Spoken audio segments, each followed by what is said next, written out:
Hola, en la clase de hoy continuamos nuestro recorrido por la Edad Moderna y vamos a desarrollar dos nuevos temas que son el barroco y el rococó. Iniciamos entonces la presentación con el barroco, que fue un estilo artístico europeo que se desarrolló a lo largo del siglo XVII y la primera mitad del siglo XVIII. Si bien el barroco nació en Italia, pronto se va a extender a lo largo y ancho de toda Europa. También tengamos en cuenta que desde España y Portugal se va a extender hacia las colonias americanas. Fue un estilo artístico bastante despreciado por los historiadores modernos, ya que lo consideraban anticlásico, igual que había ocurrido con el gótico. Sin embargo, a lo largo del siglo XX va a ser revalorizado por los artistas de vanguardia. Lo que es la palabra barroco, el término, quiere decir irregular, que conecta con lo no armonioso. Por eso se le había adjudicado este término de una manera despectiva. Respecto al contexto histórico del barroco, es en el de una Europa dominada políticamente por las monarquías absolutistas, con una sociedad estamental e intervenida por el Estado. Y en cuanto a lo que es el plano religioso, es un arte más bien apegado al catolicismo en una Europa que estaba dividida entre católicos y protestantes.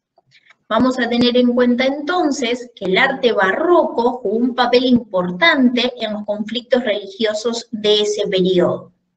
Frente a la tendencia protestante a construir los edificios para el culto de una manera sobria y sin decoración, la Iglesia Católica usó para sus fines litúrgicos la grandiosidad y la complejidad barroca. Respecto al papado, reaccionó contra esta división que provocó la reforma iniciada por Lutero, generando el movimiento que se conoció como la Contrarreforma. De hecho, el arte barroco es conocido como el arte de la Contrarreforma. Por su parte, la Iglesia también alentó a los artistas para que se alejaran de los temas paganos que tanta aceptación habían tenido durante el Renacimiento, así como también a evitar los desnudos y las escenas escandalosas. Las diferentes disciplinas, las que nombramos siempre, arquitectura, escultura, pintura, fueron utilizadas para ensalzar el prestigio de la autoridad papal e ilustrar las verdades de la fe católica. Por su parte, la monarquía también utilizó este arte con el fin de hacer propaganda que los beneficiasen, ya sea en el arte o en la sociedad. La burguesía también de la época utilizó el barroco para expresar sus ideas y trascender más allá de su época. Estas normas, aparentemente conservadoras, derivaron por el contrario en este arte suntuoso y recargado que conocemos como el barroco. De las características generales de la arquitectura barroca, vamos a nombrar primero el dinamismo. En este sentido, lo que buscaban era una tendencia a dotar a los edificios de movimiento, empleando líneas curvas en alternancia de líneas curvas y convexas que daban lugar a fachadas alabeadas. Es una arquitectura que gusta de fuertes contrastes, por ejemplo, el uso de líneas rectas y curvas, de claros y oscuros, de lejanía y cercanía de las perspectivas. Por otro lado, también vamos a nombrar el empleo de formas clásicas transformadas. En este sentido se siguen utilizando muchos elementos clásicos, pero con un tratamiento diferente. Por ejemplo, el uso de frontones quebrados, entablamentos quebrados, también se van a seguir utilizando las columnas clásicas, pero no adosadas con volumen pleno, y columnas salomónicas, que van a ser mucho más dinámicas, con fuste retorcido que ascienden en sentido helicoidal. Por otro lado, también se hizo uso de abovedamientos cupuliformes. También para ello se utilizaban en bóvedas y cúpulas como cubiertas, pero es frecuente que esas cúpulas sean ovaladas. Hubo también una profusión de elementos decorativos, se emplearon muchos los relieves que refuerzan el contraste ya citado de claros y oscuros, y dentro de esta decoración en relieve se destacan los elementos botánicos y las placas rectangulares. Respecto a los tipos de edificios de la arquitectura barroca, estaban los religiosos, vinculados a las iglesias, y los civiles en la construcción de palacios, que más que nada se utilizaban para embellecer los jardines y fuentes. Tanto en las iglesias como en los palacios, el muro no marca el límite, ya que por medio de espejos o pinturas en las bóvedas se pretende ampliar ilusoriamente el espacio. También en lo que es la arquitectura, tuvo una gran importancia el desarrollo del urbanismo. Como primer ejemplo, vemos la iglesia de Santa Inés en Agonía, que se encuentra dentro de la Plaza Navona en el centro de Roma. El culto a Santa Inés estaba muy arraigado a lo que es la capital italiana y por ello se construyó la iglesia en honor a la santa. Los primeros diseños fueron realizados por Girolamo Rainaldi y su hijo Carlo Rainaldi, que consistían en unas torres gemelas que enmarcaban una cúpula central. Esta idea no cerró y se sustituyeron los Rainaldi por el arquitecto y escultor Barromini, quien va a modificar la fachada que tenían diseñada los Rainaldi. Por tanto, construyó una fachada dividida en 3 secciones, con entrantes y salientes, y lo que es la zona central, se ve que sobresale sobre las laterales y en ella se destacan 2 pequeños campanarios que enmarcan la cúpula central, destacando la presencia de esta. Y claramente podemos ver características de lo que fue la cultura clásica, tanto griega como romana.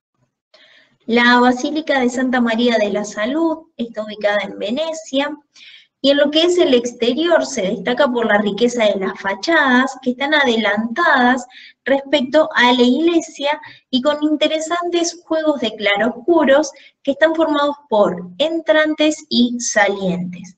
También son llamativas las enormes volutas que parecen sostener la cúpula. En cuanto a su arquitecto, Longhena incorporó elementos arquitectónicos que definitivamente convirtió en una de las imágenes de la Venecia más monumental, uniendo en la arquitectura las formas más clásicas y recursos de carácter teatral. En el templo también presenta una planta centralizada en torno a un espacio central coronada por la suntuosa cúpula que podemos ver. Y hacia la cabecera se despliega un segundo volumen menor, pero que también está cupulado y rematado por 2 exedras laterales y 2 torres campanario. Vemos la construcción realizada por Fernando Casa y Novoa, que dentro del barroco gallego, la obra que mejor lo representa es la fachada del obradoiro de la Catedral de Santiago de Compostela. Esta obra se desenvuelve en varios planos sucesivos que hacen que las torres queden detrás mientras avanza el cuerpo central, concebido como un retablo. En cuanto a los elementos arquitectónicos y la escultura, se conjugan con una unidad perfecta.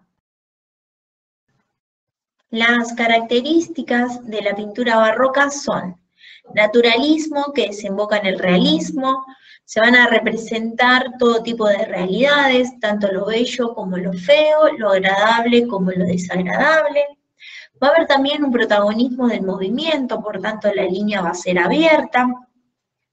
Va a tener más importancia el color, que va a predominar sobre el dibujo y sobre la línea, que es claramente un elemento fundamental, sobre todo a partir de los años 20 en el siglo XVII. En lo que es el tratamiento del color va a existir una evolución que en un principio se representan masas homogéneas y compactas y luego más adelante las pinceladas van a ser más sueltas y la técnica de la veladura se va a empezar a utilizar.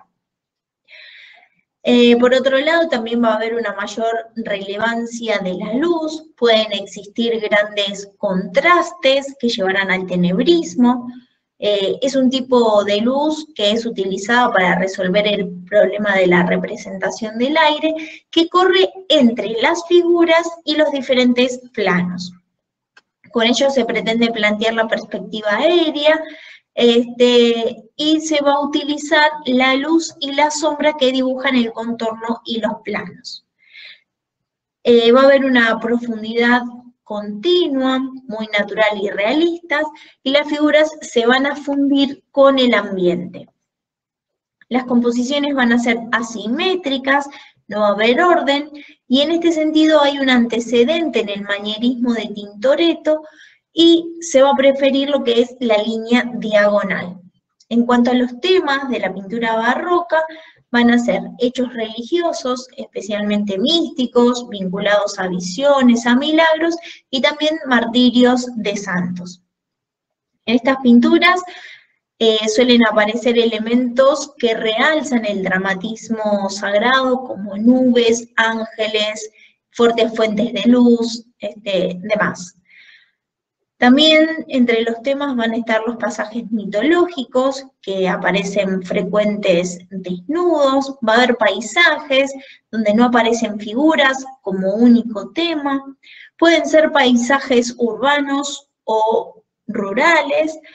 También otro de los temas van a ser los bodegones o naturalezas muertas, retratos, donde se capta no solo el aspecto físico del retratado, sino lo psicológico, y los temas van a ser de género o de costumbres, escenas de la vida cotidiana y sucesos históricos.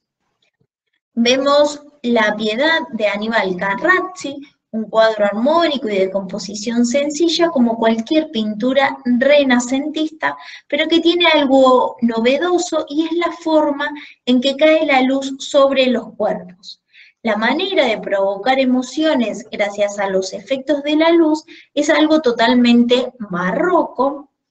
Y acá lo que están resaltando, los elementos que el autor quiere resaltar para hacer más dramática la escena, son los dos rostros y el cuerpo exánime de Cristo, que reciben una luz mucho más directa, mientras que el fondo está completamente oscuro y los dos querubines permanecen entre la luz y la sombra. Era un cuadro que había sido pensado para estar en un altar, por lo que su objetivo era despertar la piedad y la devoción. De ahí esa utilización de la luz. Estamos frente a la incredulidad de Santo Tomás, una pintura realizada por Caravaggio, que pertenece a su etapa de madurez, que es cuando más utiliza el recurso del tenebrismo y el naturalismo. Para buscar los diferentes planos, introduce la luz solo por uno de los ángulos superiores, dejándola caer diagonalmente. Este contraste luminoso se usa también para exagerar los gestos y hacerlos más teatrales en el caso del tenebrismo en Italia. En esta etapa de la vida y obra de Caravaggio predominan los temas religiosos, pero el pintor representa las divinidades humanizadas, tomando modelos de la vida cotidiana. Pedro Pablo Rubens es uno de los grandes pintores flamencos del barroco del siglo XVII, y la fama del artista se extendió a todas las cortes europeas y recibió tantos encargos que tuvo que crear en su casa un gran taller en el que él solo realizaba el boceto inicial y los toques finales, mientras que sus aprendices se encargaban de las fases intermedias. El estilo de Rubens se caracteriza por los contrastes de color, de gran riqueza cromática y los juegos de luces y sombras. Son composiciones que están llenas de dinamismo, sensualidad y sensibilidad emocional.